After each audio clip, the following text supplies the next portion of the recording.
నన్ను చాలామంది అడుగుతుంటారు, మేము ఒక ఎంటర్ప్రైజ్ ఏ యాప్ బిల్డ్ చేస్తున్నాము, దానికి ప్రొప్రైటరీ మోడల్స్ లాంటి ఓపెన్ ఏఐ కానీ జెమినీ లాంటివి వాడాలా, లేకపోతే హగ్గింగ్ ఫేస్ మోడల్స్ వాడాలా అంటారు. చాలా టీమ్స్ ఈ విషయంలో రాంగ్ మోడల్ని పిక్ చేసుకొని they are going to implement the requirement. ఎందుకంటే వాళ్ళకి అసలు రియల్ బిజినెస్ నీడ్స్ అనేది తెలియదు.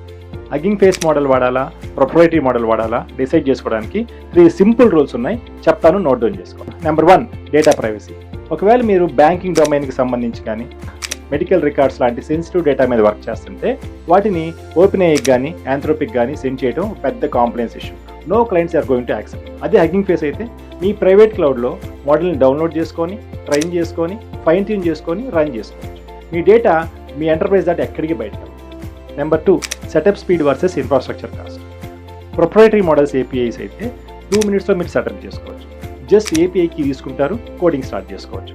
అదే హగ్గింగ్ ఫేస్ మోడల్స్ అయితే మీకు కాస్ట్ జీపీయూస్ కావాలి, క్లౌడ్ ఇన్ఫ్రాస్ట్రక్చర్ కావాలి, మానిటర్ చేయడానికి అండ్ మెయింటైన్ చేయడానికి MLOps ఇంజనీర్స్ కూడా కావాలి. Number 3, deep customisation. క్లౌడ్ కానీ జెమినీ కానీ అవి ఇన్సైడ్ ఎలా వర్క్ చేస్తున్నాయో మనం మార్చలేము. అదే హగ్గింగ్ ఫేస్ మోడల్స్ అనుకోండి, మన ఇండస్ట్రీ డేటాకి తగ్గట్టుగా వాటిని ట్రైన్ చేసుకోవచ్చు, ఫైన్ ట్యూన్ చేసుకోవచ్చు. గోల్డెన్ రూల్ చాలా సింపుల్. ఒకవేళ మీ టీమ్ సైజ్ చిన్నదై ఉండి డేటా ప్రైవసీ కానీ పెద్ద ఇంపార్టెంట్ కాదనుకుంటే అండ్ విత్ ఇన్ షార్ట్ టైంలో మీకు ఏ సిస్టమ్ బిల్డ్ అవ్వాలనుకుంటే మాత్రం ప్రొప్రైటరీ మోడల్స్కి వెళ్ళండి. అలా కాకుండా మాకు 100% డేటా ప్రైవసీ కావాలి, ఫుల్ కంట్రోల్ కావాలి అండ్ ఆల్సో కంపెనీ లెవెల్లో పడే ఏపీఐ యూసేజ్ బిల్స్ నుంచి ఎస్కేప్ అవ్వాలనుకుంటే మాత్రం హగ్గింగ్ ఫేస్కి వెళ్ళండి. All the best.